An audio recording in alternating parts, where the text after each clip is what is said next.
අපේ ගෙදරට කරන්ට ගෙනවා වගේ අපේ කම්පියුටර් එකට ඉන්ටර්නෙට් එන්න පාවිච්චි කරන කේබල් වර්ග විදිහට එහෙමත් නැත්නම් ඒක මේ දත්ත ගමන් කරන මාර්ග විදිහට අරගත්තාම ඒක ලොන්ග් ඩිස්ටන්ස් යවන්න පුළුවන් හොඳම ක්‍රමය තමයි ෆයිබර් කේබල් එක කියන්නේ. මේ ඔයාලට පේන්නේ ෆයිබර් කේබල් එක අවුට් එක සුද්ධ කරාට පස්සේ මේ කහ පාට එක අවුට් එක සුද්ධ කරලා ඊට පස්සේ මෙන්න මේ නයිලෝන් කෙඳි වගේ ටික තියෙනවා. ඊට පස්සේ මෙන්න මේ ෆයිබර් කෙන්ද තියෙනවා. මේ ෆයිබර් කෙන්ද මෙහෙම තිබුණාට මේක තවත් සුද්ධ වෙනවා. ඊට පස්සේ මේක තවත් හීනි වෙනවා. මේ ෆයිබර් කෙන්ද වටේ තව තියෙනවා පොඩි ආවරණයක්.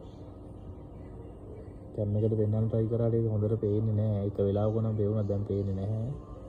මෙන්න මේක හරහා තමයි ඒ ලොන් ඩිස්ටන්ස් යන data transfer කරගන්න පාවිච්චි කරන්නේ. Fibre optic